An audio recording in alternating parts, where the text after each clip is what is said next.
কার্তিক বা দামোদর মাসে ভগবানকে একটি মাত্র প্রদীপ নিবেদনের ফলে পূর্বের সহস্র কোটি কল্পের পাপ থেকে মুক্ত হওয়া যায়। সেই সাথে যেই ব্যক্তি ভগবানের উদ্দেশ্যে নিমেষার্ধকাল পর্যন্ত একটি প্রদীপ নিবেদন করবেন তার আর কখনোই পুনর্জন্ম হয় না। তুলসী কাষ্ঠ দ্বারা প্রদীপ নিবেদন করার ফলে 1,00,000 প্রদীপ নিবেদনের ফল লাভ হয়। হরে কৃষ্ণ। সুপ্রিয় ভক্তবৃন্দ, কার্তিক বা দামোদর মাসে দীপদানের মাহাত্ম্য, কিভাবে আপনারা দীপদান করবেন, প্রদীপ নিবেদনের সময় কোন বিষয়গুলি খেয়াল রাখবেন, সকল কিছু এই ভিডিওতে জানতে চেষ্টা করব। এই ভিডিওটি সকলের জন্য খুবই গুরুত্বপূর্ণ, তাই শেষ পর্যন্ত ভিডিওটি দেখতে থাকুন। কার্তিক মাস বা দামোদর মাস, যেই মাসের অধিষ্ঠাত্রী দেবী হচ্ছেন শ্রীমতী রাধারানী। এই মাসে যেই কোনো পুণ্যকর্ম করলে আপনি 1000 গুণ অধিক ফল লাভ করবেন। কার্তিক মাসের প্রধান 5টি কার্যের মধ্যে অন্যতম হচ্ছে প্রতিদিন সন্ধ্যায় ভগবানকে ঘৃত প্রদীপ নিবেদন করা। এই ঘৃত প্রদীপ নিবেদন প্রসঙ্গে স্কন্দ পুরাণ, পদ্ম পুরাণে বহুবিধ মাহাত্ম্য আলোচনা করা হয়েছে। আমরা ভিডিও প্রথমে জানব কিভাবে আপনারা প্রদীপ নিবেদন করবেন। প্রদীপ নিবেদন করার জন্য কি কি প্রয়োজন হবে, কখন প্রদীপ নিবেদন করব। প্রতিদিন আপনারা সন্ধ্যায় ভগবানকে প্রদীপ নিবেদন করবেন।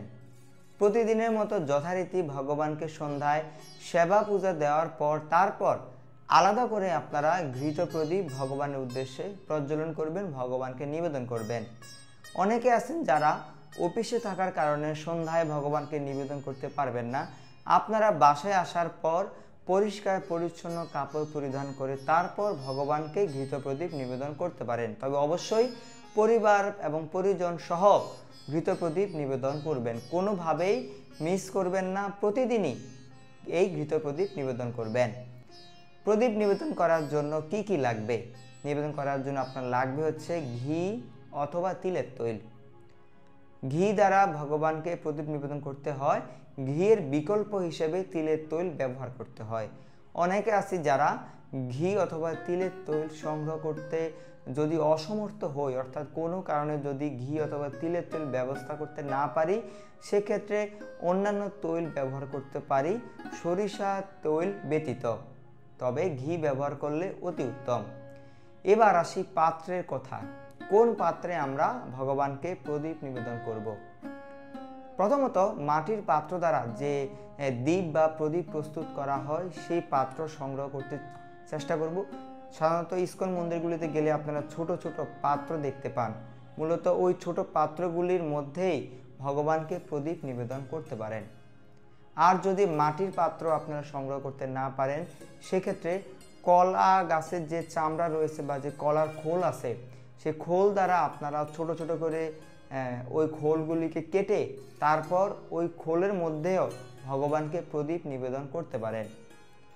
তুলা দ্বারা সলতে প্রস্তুত করবেন। প্রস্তুত করার পর সেই সলতেটিকে ঘি অথবা তিলের তৈল দ্বারা সংযুক্ত করবেন। ঘি অথবা তিলের তৈলে চুবিয়ে রাখার পর সেই সলতের মধ্যে কর্পূর সংযুক্ত করবেন একটু করে। সেই কর্পূর মিশ্রিত সলতে মাটির পাত্র কিংবা কলার খোলের মধ্যে রেখে তারপর ভগবানের উদ্দেশ্যে আপনারা প্রদীপ নিবেদন করবেন। ভগবান শ্রীকৃষ্ণের চরণ কমলে 4 বার, নাভি কমলে 2 বার, মুখমণ্ডলে 3 বার এবং সমগ্র শরীরে সর্বাঙ্গে 7 বার ঘড়ির কাঁটা যেভাবে আবর্তিত হয় ঠিক ওই রকমভাবে ভগবান শ্রীকৃষ্ণকে প্রদীপ নিবেদন করবেন। ভগবান শ্রীকৃষ্ণকে প্রদীপ নিবেদন করার পর তারপর আপনারা আপনাদের সিংহাসনে দেবদেবী বা পরম্পরা কিংবা গুরুদেব রয়েছেন, সকলের উদ্দেশ্যে ভগবানের প্রসাদ হিসেবে প্রদীপ নিবেদন করতে পারেন। ঘরে প্রদীপ নিবেদন শেষে সেই প্রদীপ আপনারা আকাশে গিয়ে আপনাদের পূর্বপুরুষদের উদ্দেশ্যে দান করবেন। 3 বার কিংবা 7 বার ঘড়ি কাটার ন্যায় আপনারা আপনাদের পূর্বপুরুষদের উদ্দেশ্যে সেই প্রদীপ দান করবেন। শাস্ত্রে বলা হয়েছে আপনার এই প্রদীপ দানের ফলে আপনার কোনো পূর্বপুরুষ যদি এই মুহূর্তে নরকে থেকে থাকে বা নরক যন্ত্রণা ভোগ করে থাকেন, এই প্রদীপ নিবেদনের ফলে তিনি নরক যন্ত্রণা থেকে তৎক্ষণাৎ মুক্ত হন। সুপ্রিয় ভক্তবৃন্দ, এতক্ষণ জানলাম কিভাবে প্রদীপ নিবেদন করবেন, কখন প্রদীপ নিবেদন করবেন। প্রদীপ নিবেদন করার সময় আপনারা দামোদর অষ্টকম পাঠ করবেন। যেহেতু এই মাসের অপর নাম দামোদর মাস, এই মাসে দামোদর অষ্টকম পাঠ করে আপনারা প্রতিদিন এই প্রদীপ দান করবেন বা প্রদীপ প্রজ্বলন করবেন। পরবর্তী ভিডিওতে আমরা সম্পূর্ণ দামোদর অষ্টকমটি আপনাদের মাঝে প্রদান করতে চেষ্টা করব।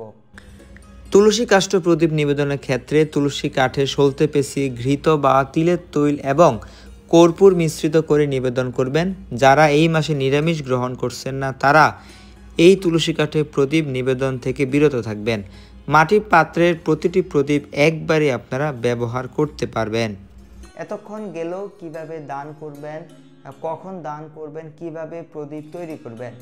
এবার জানবো এই কার্তিক বা দামোদর মাসে প্রদীপ প্রজ্বলনের বিবিধ প্রকার মাহাত্ম্য। স্কন্দ পুরাণের কার্তিক দীপদান মাহাত্ম্যে অনেক রকম ব্যাখ্যা করা হয়েছে।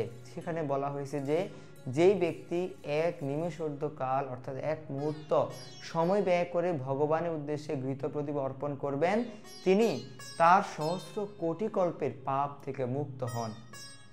একবার ভগবানকে প্রদীপ নিবেদন করার ফলে তিনি পুনর্জন্ম থেকে মুক্ত হন। তার আর এই জগতে কখনোই পুনর্জন্ম হয় না। সেই সাথে তিনি অশ্বমেধ যজ্ঞ সহ বিভিন্ন প্রকার যজ্ঞের ফল লাভ করে থাকেন। কার্তিকের এই দীপদান এতটাই মাহাত্ম্যপূর্ণ এবং এতটাই গুরুত্বপূর্ণ যে এই দীপদানের ফলে আপনার পিতৃপুরুষ সহ সকলেই ভগবানের কৃপা প্রাপ্ত হন। সুপ্রিয় ভক্তবৃন্দ, ভিডিওর এই অংশে আমরা কার্তিকের দীপদানের অন্যতম গুরুত্বপূর্ণ 20টি মাহাত্ম্য শ্রবণ করব। আপনারা সকলেই ভিডিওটি শেষ পর্যন্ত দেখতে থাকুন। সকলেই প্রতিদিন সন্ধ্যায় ভগবানের উদ্দেশ্যে ঘৃত প্রদীপ প্রজ্বলন করবেন। হরে কৃষ্ণ। প্রথম মাহাত্ম্য, কার্তিক মাসে নিমেষার্ধকাল দীপদান ফলে সহস্র কোটি কল্প অর্জিত বহু পাপ বিলুপ্ত হয়। 2. হে বিপেন্দ্র, কার্তিকে কেশবপ্রিয় দীপদানের মাহাত্ম্য শ্রবণ করো। দীপদান দ্বারা পৃথিবীতে আর পুনর্জন্ম হয় না। 3.